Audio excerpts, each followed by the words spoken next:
Hello everyone, welcome to Chetan Bharat Learning. I'll be continuing with the next set of questions. You have already discussed 25 questions of your UPSC 2020 prelims exam with Chetan sir. I'll be discussing the next set of 25 questions with you people. We are discussing set A of the UPSC Civil Services prelims exam. So without wasting any time, let us move to the next set of questions. 26th question was with reference to Desher Katha written by Sakharam Ganesh Deuskar. During the freedom struggle कुछ statements दी हुई हैं, हमने बताना which of the statements are correct. Want against the colonial state's hypnotic conquest of mind inspired the performance of swadeshi street plays and folk songs. The use of desh by Deuskar was in specific context of the region of Bengal.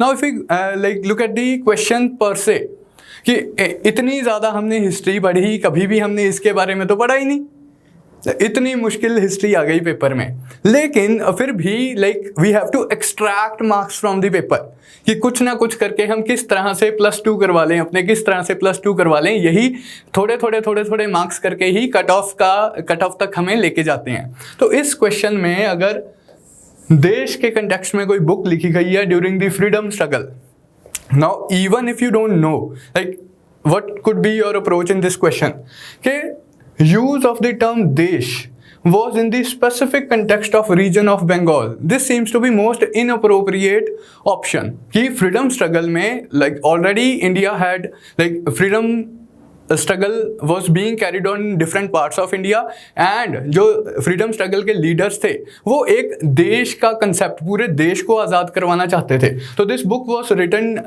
immediately before the period of partition of Bengal 1903-4 में लिखी गई थी. This person, Sakharam Ganesh Deuskar, was a Marathi, but he was a disciple of Aurobindo Ghosh. तो extremist Congress के philosophy के साथ aligned थी ये book. तो this statement 3 is incorrect and 3 this leaves us only with option A. 1 and 2 is the correct answer. तो इसका answer होगा A. नेक्स्ट क्वेश्चन पे मूव करें. In the context of Gandhi Irwin pact, this was a relatively easier question from history portion. Which of the following were included in as a part of Gandhi Irwin pact? Invitation to Congress to participate in the round table conference. This was one of the like quid pro quo कि non cooperation movement suspend करेगी Congress and it will attend the second round of the round table conference. Withdrawal of ordinances promulgated in connection with the civil disobedience movement. ये कांग्रेस की demand थी कि हम pact तब sign करेंगे अगर आप जो ड्रैकोनियन ऑर्डिनेंसेस आपने इंट्रोड्यूस किए हैं वो आप वापस लोगे. Acceptance of Gandhiji's suggestion for inquiry into the police excesses. This demand was not considered by the government. Government ने बोला कि लाइक गांधी जी ने, कांग्रेस ने डिमांड किया कि जो नॉन कॉपरेशन मूवमेंट के टाइम पे पुलिस ने अत्याचार किया उसके ऊपर इंक्वायरी कमीशन बिठाया जाए. गवर्नमेंट कहती कि ये हम नहीं करेंगे. Release of only those prisoners who were not charged with violence. तो those who were charged with violence उनको एक अलग कैटेगरी बना दी, लेकिन जो those who were not charged with violence simply political prisoners थे, they were to be released as the part of Gandhi Irwin pact. So इसका आंसर आपका होना चाहिए 1, 2 and 4. B is the correct answer. Moving on to the next question. Vittal Vidvansak, the first monthly journal to have untouchable people as its target audience, was published by which of the following leaders? Now this was a pretty factual question and again उसी category का question है कि इतनी सारी history पढ़ ली, इसके बारे में तो हमने पढ़ा ही नहीं. तो थोड़ा सा फैक्चुअल क्वेश्चन था. आंसर है इसका गोपाल बाबा वलंगकर. तो लाइक फैक्चुअल क्वेश्चन था, nothing much to explain in this question. Next है with reference to the history of India term kulyavapa and dronavapa denote. History में कुछ क्वेश्चन थोड़े से इसी टाइप के आए हैं कि हमने कन्वेंशनल जो हम हिस्ट्री स्टडी करते हैं उसमें ये वाली टर्म्स हम कम स्टडी करते हैं. अब ये जो दोनों टर्म्स हैं ये एंशिएंट इंडिया के कंटेक्स्ट में लैंड मेजरमेंट के लिए यूज की जाती थी. बंगाल में यूज की जाती थी ये terms to measure land during the ancient time, during the Gupta periods और द अर्ली मिडीवल इंडिया. तो the answer to this question was A, measurement of land. Next question, who among the following rulers advised his subjects through this inscription? Whoever praises his religious sects or blames other sects out of excessive devotion to his own with a view of glorifying his own sect, he rather injures his own sect very severely. तो किस ruler ने अपनी inscriptions के through अपने subjects के साथ ऐसी communication, ऐसा मैसेज कन्वे करने की कोशिश की है। तो हमारी हिस्ट्री में Ashoka raja is famous for communicating with his subjects and conveying the message of religious harmony, religious tolerance, that people should respect each other's religions and they should live in harmony with each other. Next question, with reference to the cultural history of India, which of the following is correct description of the term paramitas? Paramitas हम perfections को बोलते हैं। Buddhism and Jainism के context में Mahayana Buddhism, different schools of Buddhism, and UPSC का ये favourite topic भी रहता है बुद्धिज्म एंड जैनिज्म वाला। महायान बुद्धिज्म में there is this concept of bodhisattvas. Bodhisattvas कौन होते हैं? वो इंडिविजुअल्स जिन्हें सुप्रीम नॉलेज तो होती है लेकिन ये अपना अल्टीमेट स्टेप इनटू निर्वाणा, महानिर्वाणा नहीं लेते एंड अर्थ पे ये दुनिया में स्टे करते हैं ताकि हमारे जैसे भूले भटके लोगों को ये सही राह पर डाल सकें। On the way to become bodhisattvas, a person is supposed to attain certain perfections. These perfections are known as paramitas. So answer would be the perfections whose attainment led to the bodhisattva path. There was a set of 10 perfections. They are like step by step. You should have this quality, this quality, this quality. Once you have all the 10 qualities, then you would be deemed a bodhisattva. Next, in the context of Indian history, Rakmabai case of 1884. Now, in the context of social religious reforms, the marriage reforms, the position of women, this case is important and she is also one of the important leaders of the women rights या women position of women in Indian society during the freedom struggle. What was this case all about? Begum Rukma Bai, she was married to a person at a very early age. इनकी शादी हो गई थी 11 years की as में। And as is the tradition as was the tradition in India, कि when the girl would hit puberty, तो उसका उसे ससुराल भेज दिया जाता था। कंज्यूमेशन ऑफ मैरिज वगैरह आगे उसके बाद होती थी, शादी पहले हो जाती थी।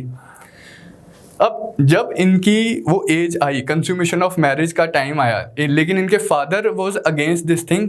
मतलब इनकी शादी पहले हो गई थी, इनके फादर की डेथ हो गई थी एंड इनकी मदर ने दूसरी शादी कर ली थी। जो इनके स्टेप फादर थे, he was a person of modern mindset and he did not want के इतनी छोटी उम्र में शादी जैसी रिस्पॉन्सिबिलिटीज़ या उसके जो फिजिकल रिलेशंस वाला एस्पेक्ट है वो इतनी छोटी उम्र में उसे एग्जीक्यूट किया जाए। तो उन्होंने अपनी बेटी को अपने घर में ही रखा एंड ससुराल में नहीं भेजा। तो उसके हस्बैंड ने केस कर दिया था। This was the case of Rakhmabai case of 1884 कि भाई मेरी वाइफ को मेरे पास भेजो, रेस्टिट्यूशन ऑफ कंजुगल राइट्स किए जाएँ। जो इस तरह से कैसे वो अपने घर में रखे हुए हैं, she is my wife, she should be sent to my home and I should be allowed to have physical relations with my wife. तो ये केस था एंड इसी केस से इंस्पायर होके एज ऑफ कंसेंट एक्ट भी आया 1892 में। तो ये जो केस था, ये restitution of conjugal rights and age of consent दोनों ही चीज़ों से डील करता है। आंसर इसका होगा 2 and 3। Next question, the indigo cultivation in India declined by the beginning of 20th century. Now this was an easy question, you were supposed to answer this question. हमने कुछ questions देखे, थोड़े से वो tough वाले plane पे थे and अगर आपको उनमें से एक आधा question नहीं आता था तो it's perfectly fine. Those questions were difficult for everyone. This is the beauty of a competitive exam. You have to perform better than others in order to clear the cutoff, in order to be in merit. लेकिन this question was easy question. अगर आपने अच्छे से पढ़ाई की है, you should be able to answer this question. Indigo cultivation क्यों decline हुआ था? Peasant resistance to the oppressive conduct of planters, its unprofitability in the world market because of new inventions, national leaders opposition to the cultivation of indigo and government control over planters. अब इन 4 options में से ये तो बिल्कुल ही outrightly rejected है। ये national leaders opposition to cultivation of indigo था, लेकिन ये इतना प्राइमरी फैक्टर नहीं था कि क्यों इंडिगो कल्टीवेशन डिक्लाइन हुई है। अब बचते हैं ये 2। Peasants were definitely resisting the oppressive system of indigo plantations in India. European planters Indian peasants को force करते थे कि आप अपनी बेस्ट लैंड के ऊपर इंडिगो ग्रो करो एंड उनके द्वारा डिटरमाइंड प्राइसेस के ऊपर वो इंडिगो उन्हें बेचो भी। तो पेजेंट्स वर रेजिस्टिंग एंड इसी कंटेक्स्ट में इंडिगो रिबेलियन भी हुआ था 1859 में। लेकिन अब ये क्वेश्चन है कि in the beginning of 20th century ये क्यों डिक्लाइन हुई? In the beginning of 20th century इसका explanation is provided by this B option, क्योंकि तब तक इंडिगो नील का इस्तेमाल किया जाता था in dyeing cloth. By the early 20th century indigo के सिंथेटिक ऑल्टरनेटिव्स डेवलप कर लिए गए थे एंड इंडिगो कल्टीवेशन पर से इंडिया में थोड़ी एक्सपेंसिव होती जा रही थी, पॉलिटिकली थोड़ा सा गर्म माहौल भी बन रहा था, क्रिएट कर रही थी। ऑल्टरनेटिव्स आ गए हैं तो यूरोपियन प्लांटर्स को लगा कि हम, क्योंकि हमारे पास सिंथेटिक ऑल्टरनेटिव्स हैं ही हैं, मिल्स को लगा कि हमारे पास सिंथेटिक ऑल्टरनेटिव्स हैं ही हैं जो कि यूरोप में ही हम मैन्युफैक्चर कर सकते हैं, तो इंडिया में हमें इंडिगो प्लांटेशन करने की ज़रूरत ही क्या है। तो this factor contributed to the decline of indigo cultivation by the 20th century. Otherwise, this statement A is also correct, लेकिन प्राइमरी रीजन इसका डिक्लाइन का ऑप्शन नंबर बी बनती है by the earlier 20th century. अगर यही हमसे question होता है in the mid 19th century indigo cultivation की क्या प्रॉब्लम्स थी, तो उसमें ऑप्शन ए आता। अब 20th सेंचुरी के कंटेक्स्ट में ऑप्शन बी बनेगा। Wellesley established Fort William College at Calcutta. British India आए, ईस्ट इंडिया कंपनी इंडिया आई एंड वो अपनी एडमिनिस्ट्रेशन एस्टेब्लिश कर लेते हैं।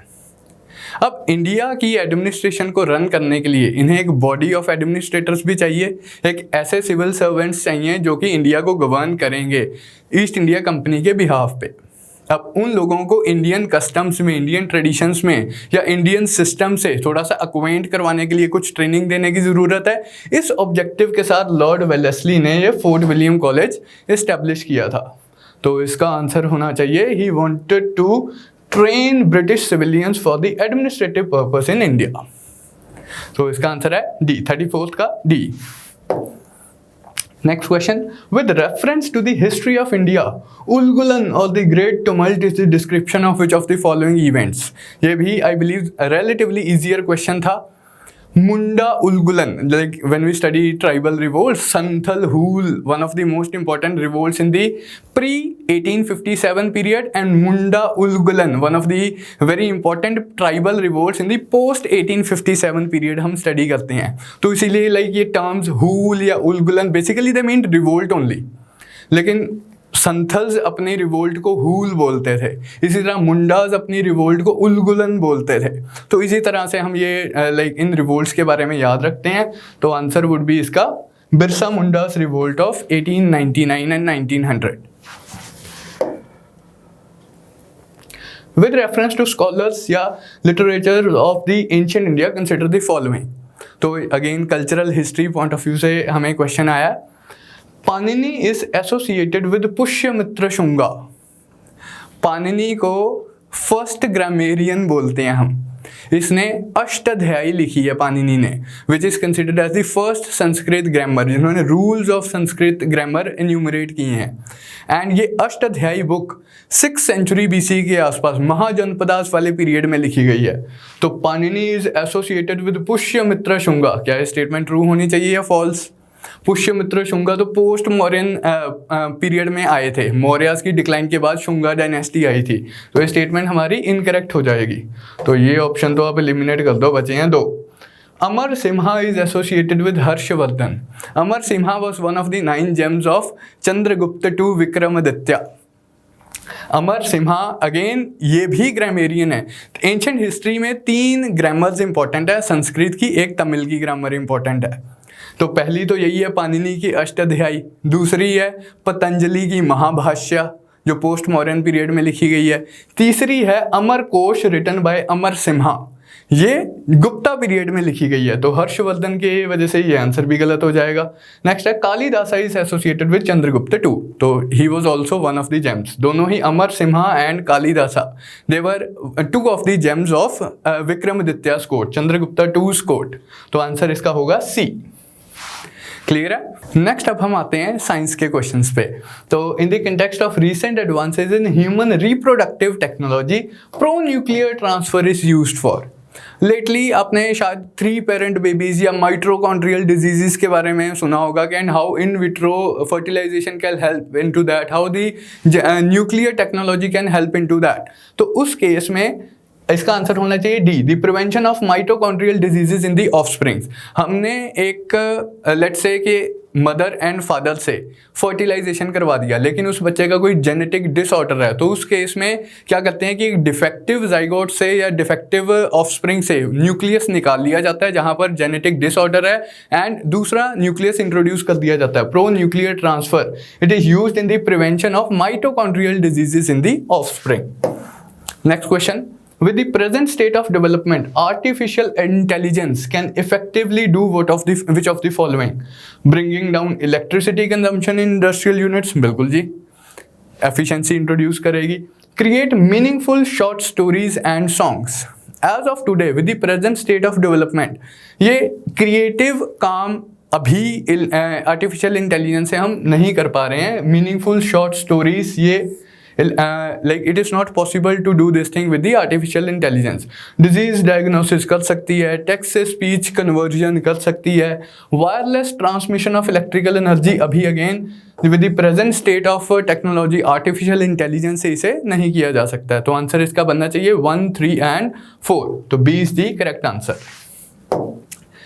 नेक्स्ट है विजिबल लाइट कम्युनिकेशन के कंटेक्स्ट में आपको क्वेश्चन आया, which of the following statements are correct?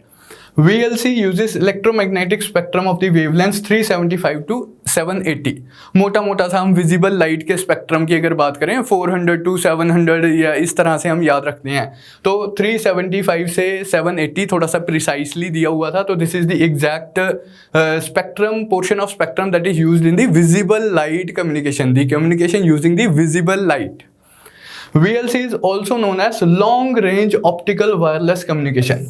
ये long range over here is problematic। Visible light से एक तो हो गया कि ऑप्टिकल फाइबर्स का आप इस्तेमाल करते हो, तो जहां तक ऑप्टिकल फाइबर जा रहे हैं वहां तक आपकी एनर्जी या डेटा ट्रांसमिट हो रहा है। Now here we are not talking about that, we are talking about कि विजिबल लाइट की मदद से डायरेक्टली ही, जैसे रेडियो वेव से हम कम्युनिकेट करते हैं, जैसे माइक्रोवेव से हम कम्युनिकेट करते हैं, तो उसी तरह से विजिबल लाइट से हम किस रेंज में कम्युनिकेट कर सकते हैं। तो VLC लॉन्ग रेंज के लिए नहीं इस्तेमाल होती, शॉर्ट से मीडियम रेंज के लिए इस्तेमाल होती है। ज़्यादा लंबे डिस्टेंसेस के लिए हम विजिबल लाइट कम्युनिकेशन का इस्तेमाल नहीं कर सकते हैं, तो ये हमारा गलत हो जाएगा।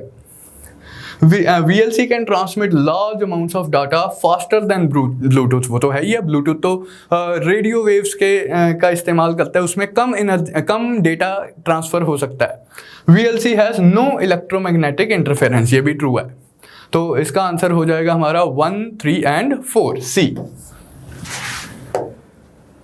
Next up, with reference to blockchain technology, this was also relatively easier question, you should know this answer कि blockchain technology के context में which of these statements are correct?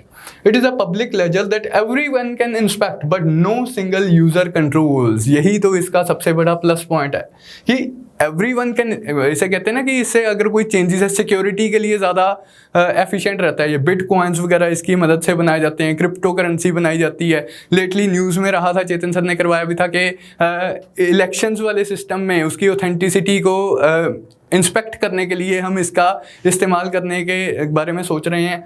And then इसी तरह से मल्टीपल इसके यूजेस हैं, and इसका सबसे बड़ा बेनिफिट यही है कि everyone can inspect it but no single user controls this, like इसका backend. The structure and design of blockchain is such that all data in it are about crypto currency only. ये statement incorrect हो जाएगी, सिर्फ crypto currency थोड़ी है, और भी इसके मल्टीपल यूजेस हैं, जैसे अभी मैंने एग्जांपल दी। तो applications that depend on basic features of blockchain can be developed without anybody's permission. As of today कोई ऐसा central body, central institution, central organization नहीं एग्जिस्ट करती है जो इस ब्लॉकचेन टेक्नोलॉजी को कंट्रोल कर रही है, तो they can be developed without anybody's permission. तो आंसर हो जाएगा इसका 1 and 3 ओनली, डी। नेक्स्ट है with reference to carbon nanotubes consider the following statements, कि नैनोट्यूब्स ऑफ कार्बन, उस कंटेक्स्ट में हमें कुछ स्टेटमेंट्स दी हुई हैं। They can be used as carriers of drugs. अब ये यहाँ पर अगर आपको इमेज की थोड़ी सी हो सकता है बैकग्राउंड में क्लैरिटी की इशू हो, this is only for your reference. आपके पास क्वेश्चन तो हैं ही, आप सब अपीयर करके आए हैं, क्वेश्चन पेपर्स आपके हाथ में हैं, तो आप वहाँ से भी थोड़ा सा टैली करते रहना अगर क्लैरिटी के थोड़े से इशूज़ हैं। They can be used as carriers of drugs and antigens in the human body, बिल्कुल सही बात है। They can be made into artificial blood capillaries for an injured part of the human body. बिल्कुल सही बात है। And इसका अगर हमें इतनी ज़्यादा डिटेल्स में थोड़ा सा इस क्वेश्चन को टिकडम से किया जा सकता था। अगर हमें इतनी ज़्यादा डिटेल्स के बारे में नहीं भी पता कार्बन नैनो ट्यूब्स के बारे में, तो एक बेसिक सा फैक्ट हमें इसके बारे में पता होना चाहिए था, अगर हमने अच्छे से साइंस एंड टेक वाले पोर्शन की तैयारी की या बायोटेक्नोलॉजी नैनो टेक्नोलॉजी वाले पोर्शन की, कि जो कार्बन नैनो ट्यूब्स होती हैं ये नॉन बायोडिग्रेडेबल होती हैं। इनका मेन जो डिसएडवांटेज या डिफेक्ट बताया जाता है कि ये नॉन बायोडिग्रेडेबल हैं, हम इन्हें ह्यूमन बॉडी पार्ट्स या अदर बायोलॉजिकल उसमें हम यूज़ करते हैं, फिजियोलॉजिकल डिफेक्ट्स को दूर करने में हम यूज़ करते हैं, तो ये नॉन बायोडिग्रेडेबल होती हैं। फोर्थ स्टेटमेंट थी हमारी carbon nanotubes are biodegradable, तो ये स्टेटमेंट तो डेफिनेटली ही गलत है। तो अगर ये स्टेटमेंट डेफिनेटली गलत है तो ये तीन ऑप्शंस डेफिनेटली गलत है। एक ही हमारे पास ऑप्शन बची एंड आंसर वॉज 1 and 2। ठीक है जी, तो ये इस तरह से आप इस क्वेश्चन को कर सकते थे।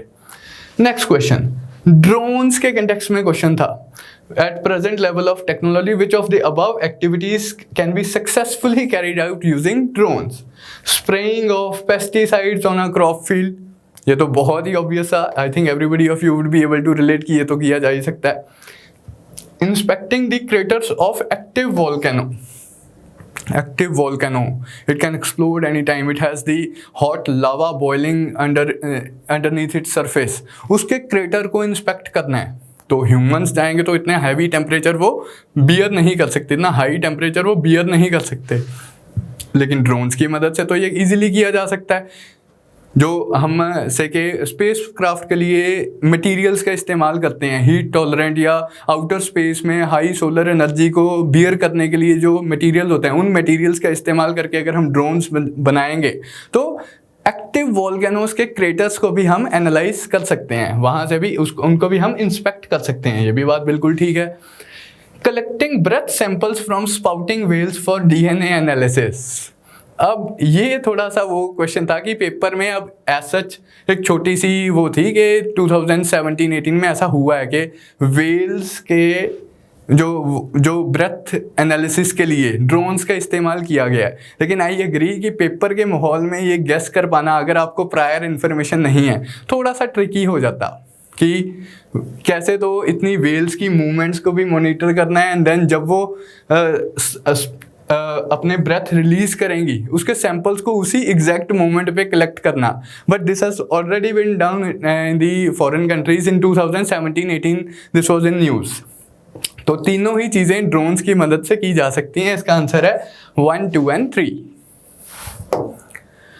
The experiment will employ a trio of spacecraft flying in formation in the shape of an equilateral triangle that has sides 1 million kilometers long with lasers shining between the craft. The experiment in question refers to, ये जो statement है 3 aircrafts का इस्तेमाल कर रहे हैं हम in an equilateral triangle position 1 million kilometers long and they would be using the lasers and किस एक्सपेरिमेंट के लिए इस चीज़ का इस्तेमाल किया जा रहा है? तो इसका आंसर है इवॉल्व लीसा। ये जो लीसा पाथफाइंडर मिशन था ये ग्रेविटेशनल वेव्स को मेजर करने के लिए था, ग्रेविटेशनल वेव्स को फाइंड आउट करने के लिए था। Pathfinder mission was basically an experimental mission. Once the experimental mission was successful, उसमें सिर्फ एक ही स्पेसक्राफ्ट को भेजा था। Then European space agency decide करती है कि हम इवॉल्व्ड लीसा एक नया एक्सपेरिमेंट करेंगे जिसमें हम 3 स्पेसक्राफ्ट्स का इस्तेमाल करके एक्चुअली ग्रेविटेशनल वेव्स की एग्जिस्टेंस को वेरीफाई करेंगे। तो इसका आंसर होना है evolved लीसा। Next question, consider the following statements. Genetic changes can be introduced in the cells that produce eggs or sperms of a prospective parent. क्या हम genetic modification कर सकते हैं, genetic changes introduce कर सकते हैं in the cells that produce eggs? Genetic modification इनकी की जा सकती है। A person's genome can be edited before the birth at the early embryonic stage. जब वो वूम में ही है, बेबी है, अभी एम्ब्रियो वूम में ही है, क्या उस स्टेज पे जेनेटिक मॉडिफिकेशन की जा सकती है? बिल्कुल की जा सकती है। अब ये पेपर के माहौल में what is this thing that you can keep in mind कि आप ऐसे वाले आंसर्स कर लें।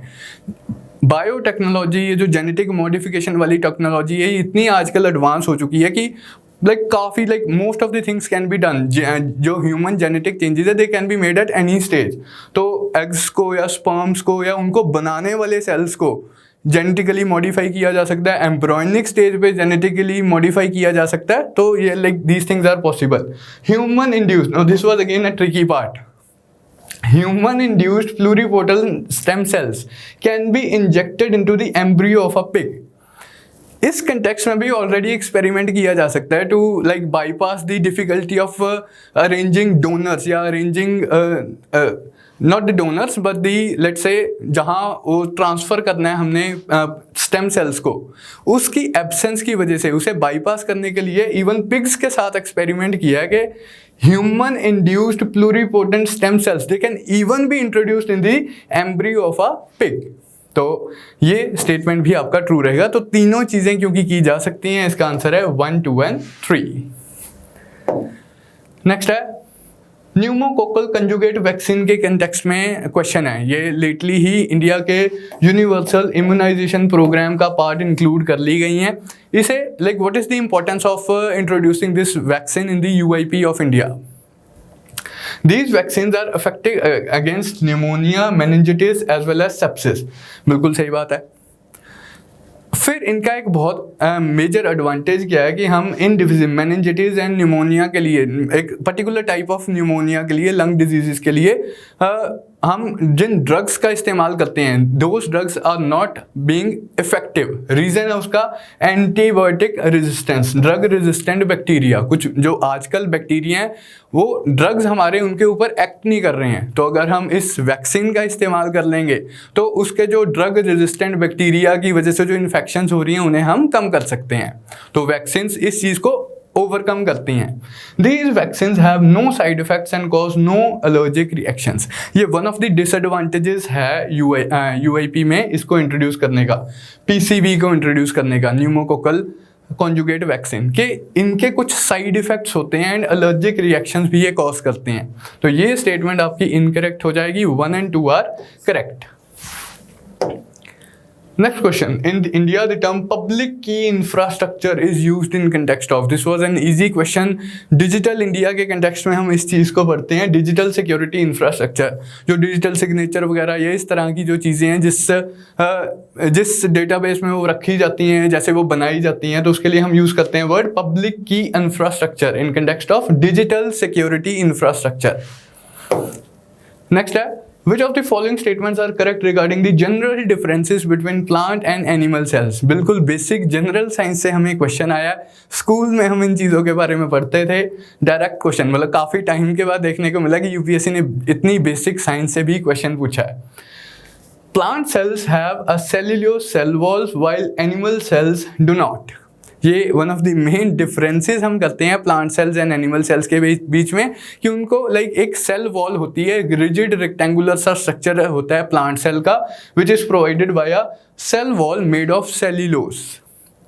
उसके बाद plant cells do not have a plasma membrane unlike animal cells which do.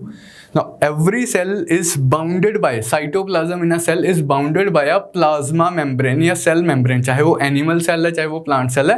Every cell is bounded by a membrane, एक enclosing membrane जिसे हम plasma membrane बोलते हैं।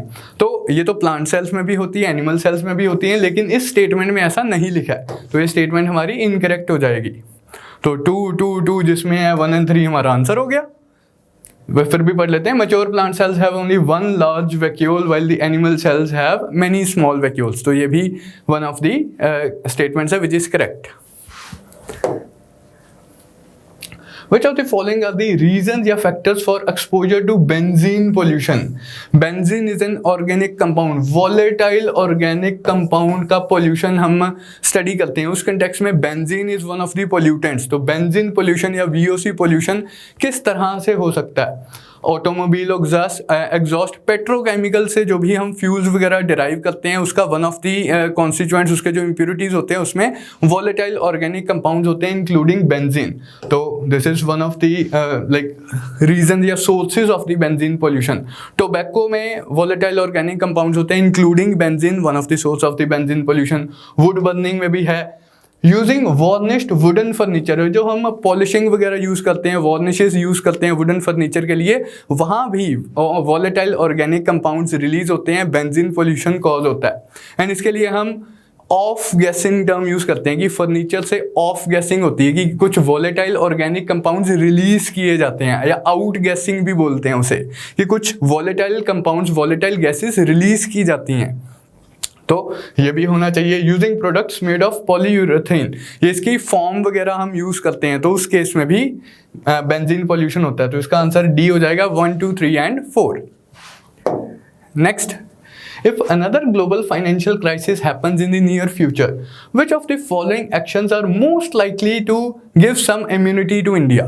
कि अगर इन फ्यूचर कोई एक और ग्लोबल फाइनेंशियल क्राइसिस होता है कि पूरी दुनिया का फाइनेंशियल सिस्टम सफ़र कर रहा है, तो इनमें से कौन से एक्शंस इंडिया को थोड़ा सा इम्यूनिटी देंगे या इंडिया को प्रोटेक्ट करेंगे उसके हार्मफुल इफेक्ट से? Not depending on short term foreign borrowings, होना ही चाहिए ये, तो कि अगर हम फॉरेन बोरोइंग्स के ऊपर डिपेंड नहीं कर रहे हैं, तो अगर फाइनेंशियल क्राइसिस आएगा तो हमारी इकोनॉमी सिक्योर रहेगी, हमारी इकोनॉमी को इफेक्ट कम पड़ेगा अगर हम बोरोइंग्स के ऊपर डिपेंडेंट नहीं हैं। बिल्कुल सही बात है। Opening up more to the foreign banks, अगर फॉरेन बैंक्स इंडिया आ जाएंगे एंड ग्लोबल फाइनेंशियल क्राइसिस आ जाए, तो वो फॉरेन बैंक्स की तो टेंडेंसी होगी कि लाइक अपनी कैपिटल विड्रॉ करें या अपने जो भी जिस कंट्री में उन्होंने इन्वेस्ट किया हुआ है वहाँ से अपना मनी मुनी विड्रॉ करें। तो opening up more to the foreign banks, ये तो रादर इफेक्ट्स को इम्प्लीकेट कर देगा, उसके जो हार्मफुल इफेक्ट्स है उसे और ज़्यादा इंक्रीज कर देगा, तो ये नहीं होना चाहिए। Maintaining full capital account convertibility, अगर ये कर दिया तो जिन कंपनीज ने पैसा इन्वेस्ट किया हुआ है, फाइनेंशियल क्राइसिस आते ही वो अपना सारी इन्वेस्टमेंट्स निकाल भी सकती हैं। तो कैपिटल अकाउंट कन्वर्टेबिलिटी तो हमें और एक्सपोज कर देगी to any future financial crisis, तो इसका आंसर होना चाहिए basically 1 only A। Next question, if you withdraw 1 lakh rupees in cash from your demand deposit account at your bank, the immediate effect on the aggregate money supply in the economy क्या होगा? Aggregate money supply, जो आप पैसा bank में रख रहे हो, अपनी डिमांड डिपॉजिट्स में रख रहे हो, that is also part of the aggregate money supply. Demand deposits क्या है? आपका सेविंग्स बैंक अकाउंट, कि आप जाओ, आपने चेक काट के दिया कि मेरे को इतने पैसे दिए जाएं, या आप अपने बैंक गए एंड आपने पैसा विड्रॉ कर लिया, आपने अपने ATM का इस्तेमाल करके पैसा विड्रॉ कर लिया जब आपका दिल करेगा तब। तो डिमांड डिपॉजिट अकाउंट से अगर आप पैसा विड्रॉ कर लो तो क्या एग्रीगेट मनी सप्लाई में कोई फ़र्क पड़ेगा या नहीं पड़ेगा, ये क्वेश्चन है। अब आपको ये इस क्वेश्चन को करने के लिए आपको ये पता होना चाहिए था कि क्या डिमांड डिपॉजिट्स अकाउंट्स में जो पैसा पड़ा हुआ है, whether it is part of the aggregate money supply और नॉट। एंड दूसरी चीज़ आपको क्या पता होनी चाहिए कि आपने पैसा विड्रॉ कर लिया, अब आपके पास कैश इन हैंड आ गया, क्या cash in hand is a part of aggregate money supply? दोनों ही part of aggregate money supply हैं। आपके जो डिमांड अकाउंट्स में, डिमांड डिपॉजिट अकाउंट्स में जो पैसा पड़ा हुआ है, that is also part of the aggregate money supply. जो आपका कैश इन हैंड है वो भी it is a part of the aggregate money supply. तो since both of them are part of the money supply, आपने यहाँ से withdraw करके अपने हाथ में रख लिया, कैश में रख लिया, तो उसका मनी सप्लाई के ऊपर क्या इफेक्ट पड़ा? कुछ भी नहीं। It to leave it unchanged, इसका आंसर हो जाएगा डी। तो ये हमने next set of 25 questions discuss किए हैं, आपके 50 क्वेश्चंस डिस्कस हो चुके हैं। नेक्स्ट सेट ऑफ क्वेश्चंस हम नेक्स्ट वीडियो में डिस्कस करेंगे।